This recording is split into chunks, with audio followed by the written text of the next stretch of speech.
नमस्कार दोस्तों, आप सभी का दिल से स्वागत है हमारे चैनल जनभक्ति में। आज के हमारे इस वीडियो में हम आपके लिए अपरा एकादशी व्रत कथा की कहानी लेकर आए हैं।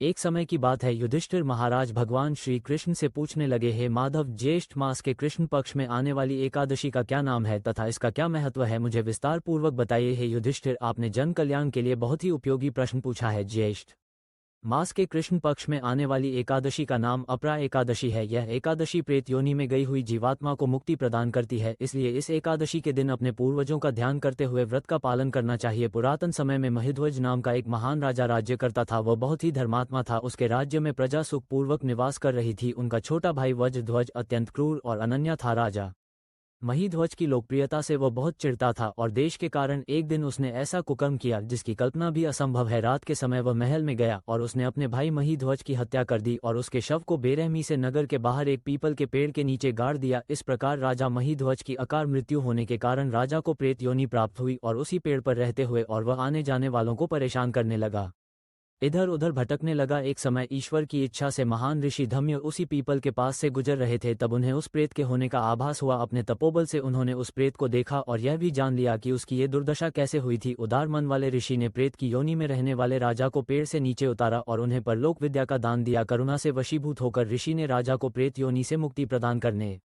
हेतु अपरा एकादशी का अनुष्ठान किया और उन्होंने एकादशी का पुण्य फल राजा को अर्पित कर दिया। इस पुण्य फल के प्राप्त होते ही राजा महिध्वज की प्रेत योनि से मुक्ति हो गई और वह ऋषि को धन्यवाद देते हुए दिव्य विमान में विराजमान होकर वैकुंठ को चले गए। कथा को समाप्त करते हुए भगवान श्री कृष्ण कहते हैं, हे युधिष्ठिर, जो भी व्यक्ति अपरा एकादशी का श्रद्धा और निष्ठापूर्वक पालन करता है वह असीमित पुण्य संचित करता है। यह एकादशी ब्रह्म हत्या, भ्रूण हत्या, धन संचय के लिए, शास्त्रों का अध्ययन, गुरु की निंदा आदि पापों से मुक्ति प्रदान करती है। शास्त्रों में मनुष्य जीवन में करने योग्य कुछ पुण्य कर्म बताए गए हैं, जैसे कि कार्तिक मास में पुष्कर में स्नान करना, काशी में महाशिवरात्रि का पालन करना, गया में पिंड दान करना, पुष्कर में स्नान करना, माघ मास में प्रयाग में स्नान करना, स्वर्ण का दान देना, भूमि का दान देना आदि। वर्तमान समय में जो व्यक्ति यह सभी पुण्य कर्मों को नहीं कर पाते वह इन सभी का फल अपरा एकादशी का व्रत और पूजन करके प्राप्त कर सकते हैं। व्यक्ति को अपरा एकादशी के व्रत का पालन पूरी निष्ठापूर्वक करना चाहिए। तो दोस्तों, कैसी लगी आपको आज की हमारी यह कथा? ऐसी और कथाओं के लिए हमारे चैनल जनभक्ति को सब्सक्राइब करें। जय श्री हरि विष्णु। धन्यवाद।